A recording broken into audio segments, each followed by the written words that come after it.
नमस्कार साथियों, स्वागत है आपका द फोर्स एकेडमी पर।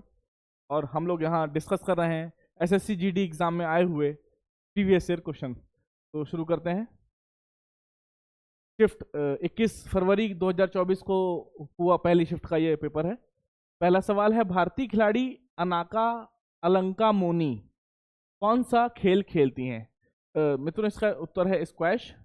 सही उत्तर स्क्वैश है। इन्होंने स्क्वैश खेल में भारत को एशियन खेलों में रिप्रेजेंट किया है 2018, 2010 में और 2014 में। इसके बाद प्रश्न क्रमांक 2, 9 अगस्त 2023 तक प्रधानमंत्री जन धन योजना के अंतर्गत मध्य प्रदेश में फिल इन द ब्लैंक परिवारों का जन धन खाता खुलवाया गया। इसका उत्तर है 100%। जितने भी एलिजिबल लोग थे जो कि प्रधानमंत्री जन धन योजना के तहत जन धन खाता खुलवा सकते थे, मध्य प्रदेश में उन सभी ने खाता खुलवा लिया है। जन धन योजना मित्रों 2014 में शुरू हुई थी, जो कि फाइनेंशियल इंक्लूजन बढ़ाने के लिए चालू की गई थी, जिससे जितनी भी सरकारी योजनाएं चलती हैं, जिस डायरेक्ट बेनिफिट ट्रांसफर किया जाता है जो लाभार्थियों के अकाउंट में, उनको सीधे लाभ पहुंचाने के लिए ये योजना शुरू की गई थी। रुक करते हैं अगले प्रश्न की ओर। प्रश्न क्रमांक 3, सापेक्षता के सिद्धांत के साथ ब्लैंक डिजाइन करने में प्रमुख योगदान दिया।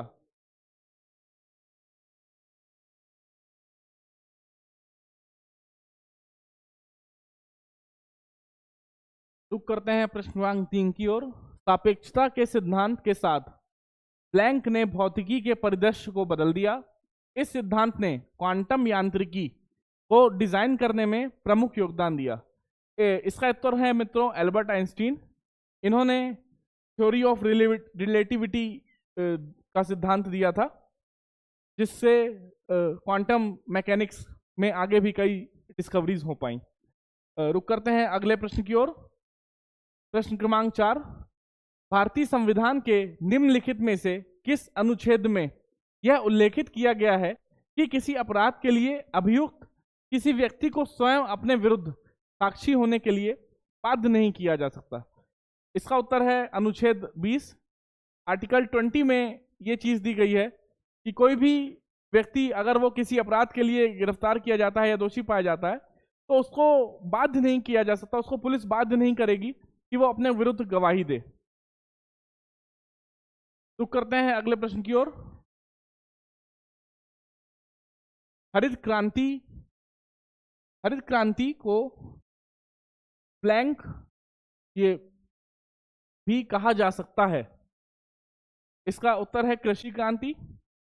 ग्रीन रिवॉल्यूशन कृषि के क्षेत्र में लाया गया नई उपलब्धियों को, नई रिसर्च को लागू किया गया था, और भारत में ये लागू हुई 1969 में। इसके अलावा यहाँ पे देखें तो विश्व क्रांति तो ऐसा कुछ किसी क्षेत्र में नहीं किया जाता है। श्वेत क्रांति होती है मिल्क और डेयरी प्रोडक्ट के क्षेत्रों में। इसके अलावा नीली क्रांति होती है एक्वाकल्चर, समुद्र से जुड़े हुए या मत्स्य पालन से जुड़े हुए क्षेत्र में उसके किसानों के लिए नीली क्रांति की गई थी। रुक करते हैं अगले प्रश्न की ओर। लावड़ी नृत्य शैली का संबंध निम्नलिखित में से किस राज्य में है? इसका उत्तर है महाराष्ट्र। महाराष्ट्र के सोलापुर जिले के आसपास ये नृत्य किया जाता है। अगला प्रश्न, भारत में किसानों पर हरित क्रांति के प्रभाव के बारे में निम्नलिखित कथनों को पढ़िए। हरित क्रांति की शुरुआत से किसानों को अपनी आय का स्तर बढ़ाने में मदद मिली। कृषि उत्पादकता में सुधार हेतु किसानों द्वारा अपनी अधिशेष आय को पुनः निवेश किया। गलत कथन को पहचानिए। अब जैसे अगर अपन ये स्टेटमेंट पढ़ें तो इसमें है कि हरित क्रांति की शुरुआत से किसानों को अपनी आय का स्तर बढ़ाने में मदद मिली। कोई भी क्रांति जब शुरू होती है तो वो पहले जो आउटपुट उसके मिलते हैं वो समय के साथ मिलते हैं, सीधे शुरू से ही रिटर्न नहीं मिलने लगते। और कृषि तो एक ऐसा क्षेत्र है जहां आउटपुट काफी लंबे समय के बाद मिलते हैं। तो ये कथन गलत है। इसके बाद अगला देखें, कृषि उत्पादकता में सुधार हेतु किसान द्वारा अपनी अधिशेष आय को पुनः निवेश किया गया। अधिशेष आय जो शब्द यूज किया गया है, इसके कारण ये स्टेटमेंट भी गलत हो जाएगा और इसका उत्तर होगा ना तो ए ना तो बी। प्रश्न क्रमांक 8, 2011 की जनगणना के अनुसार निम्नलिखित में से किस राज्य में महिला साक्षरता दर सबसे कम है? 2011 की जनगणना, 2011 के बाद जनगणना अभी तक नहीं हुई है। इसका उत्तर है राजस्थान। राजस्थान में जो महिला साक्षरता दर है वो सबसे कम आंकी गई है। प्रश्न क्रमांक 9, भारतीय संविधान का निम्नलिखित में से कौन सा अनुच्छेद भारत के वित्त आयोग से संबंधित है? इसका उत्तर होगा 280। वित्त आयोग राष्ट्रपति के आदेश से हर 5 वर्ष में लागू किया जाता है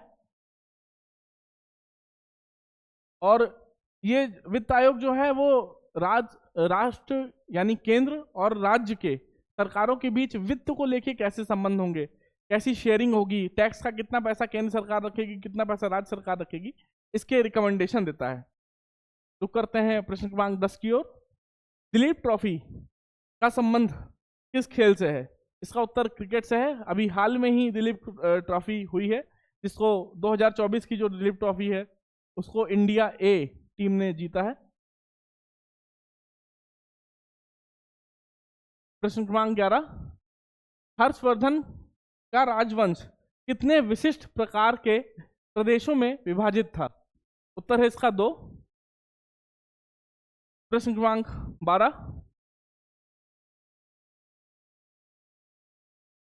निम्नलिखित में से कौन सा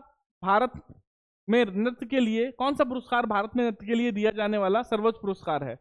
ये अपन डिस्कस कर चुके हैं। इसका आंसर है संगीत नाटक अकादमी। ये वर्तमान में ये कला मंत्रालय के द्वारा दिया जाता है, पर 1952 में जब ये शुरू किया गया था तो इसे शिक्षा मंत्रालय के द्वारा दिया जाता था, पर समय के साथ इसका मंत्रालय चेंज कर दिया गया और वर्तमान में कला मंत्रालय के द्वारा दिया जाता है। प्रश्न क्रमांक 13, महाराष्ट्र सरकार द्वारा शुरू किए गए उद्योग रत्न पुरस्कार 2023 से किसे सम्मानित किया गया है? 2023 में ही ये पुरस्कार शुरू किया गया है, जो कि महाराष्ट्र सरकार समझ में आ रहा है उद्योग से शब्द से कि ये बिजनेसमैन के लिए है। इसका उत्तर है रतन टाटा, जो कि टाटा ग्रुप के चेयरमैन हैं। इसके अलावा अगर अन्य ऑप्शन अपन देखें तो आदि गोदरेज, जैसा कि नाम से है, गोदरेज ग्रुप के हैं। किर्लोस्कर एक कंपनी है जो पंप बनाती है, लक्ष्मण राव किर्लोस्कर उसके सीईओ हैं। आनंद महिंद्रा जो व्हीकल्स हैं, मोटर व्हीकल्स, उनके फाउंडर हैं। प्रश्न क्रमांक 14, किस खेल में प्रतिभागियों को प्यूजिलिस्ट कहा जाता है? इसका उत्तर है बॉक्सिंग, मुक्केबाजी। अगला प्रश्न, प्रश्न क्रमांक 15, लद्दाख और तिब्बती समुदायों में मनाया जाने वाला लोसर त्योहार का प्रतीक है? इसका उत्तर होगा नए वर्ष का त्योहार। जब वहाँ नए वर्ष जनवरी में आता है, उस समय जो हमारा जम्मू कश्मीर के अलावा जो यूनियन टेरिटरी है, उसकी पड़ोसी यूनियन टेरिटरी लद्दाख, और इस तरफ जो हिमाचल से लगी हुई सीमा है जहाँ तिब्बती जनसंख्या पाई जाती है, वहाँ ये त्योहार देखने को मिलता है।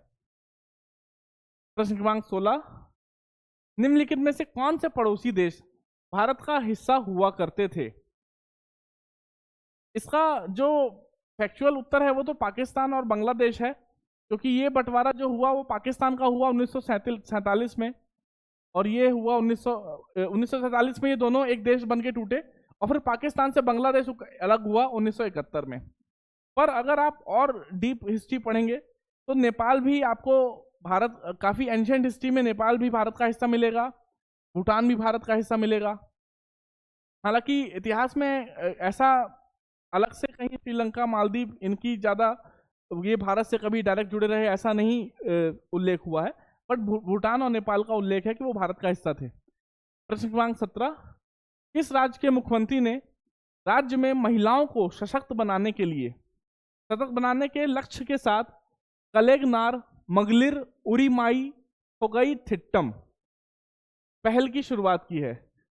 नाम से ही समझ में आ रहा है कि ये तमिल भाषा है और इसका उत्तर है तमिलनाडु। और अगर मुख्यमंत्री की बात करें तो ये 2023 में शुरू हुई योजना है। इसको M.K. स्टैलिन ने शुरू किया है, जो वर्तमान में तमिलनाडु के मुख्यमंत्री हैं। ये पूर्व मुख्यमंत्री तमिलनाडु के करुणानिधि के पुत्र हैं।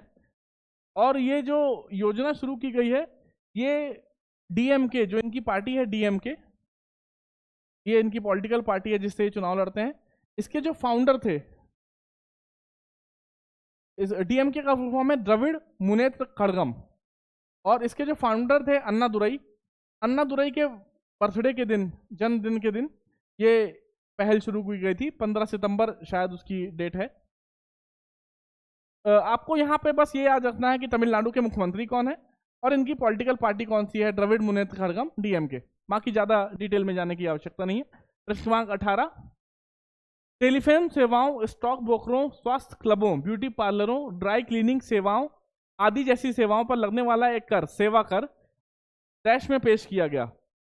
सेवा कर मित्रों सर्विस टैक्स जो होता है वो जनरली जो सर्विस प्रोवाइड करती हैं जो यूनिट्स, उनसे लिया जाता है।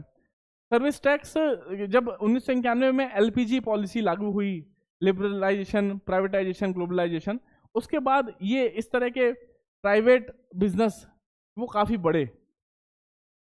जब सरकार ने अपने हाथ हर तरह के कामों से खींचे, लोगों, कंपनियों को या लोगों को मौका दिया, तो फिर इस तरह के बिजनेस आउटपुट काफ़ी आगे बढ़े, तो इनके ऊपर टैक्स लगाया गया। तो इसका उत्तर है मित्रों 1994 और 95। Option A 1994-95। 94-95 से सेवा कर की शुरुआत हुई थी।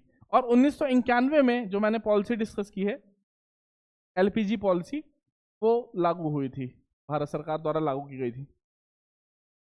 उस्ताद बिस्मिल्लाह खान यहाँ पे फिल इन ब्लैंक्स आएगा, डैश के प्रसिद्ध प्रतिपादक हैं। जैसा कि आप सभी जानते होंगे, वो बिस्मिल्लाह खान शहनाई वादक के नाम से जाने जाते थे, शहनाई के प्रतिपादक हैं। प्रश्न क्रमांक 20, सरोजिनी नायडू ने वर्ष डैश में भारतीय राष्ट्रीय कांग्रेस के अध्यक्ष के रूप में कार्य किया। इसका उत्तर 1925। 1925 में उनको अध्यक्ष चुना गया था भारतीय राष्ट्रीय कांग्रेस के अधिवेशन में, और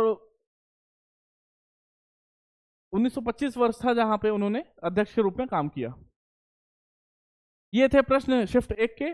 आपको अगर ये सीरीज अच्छी लग रही है तो चैनल को लाइक करें, सब्सक्राइब करें, और हम इस सीरीज जारी रखेंगे। धन्यवाद।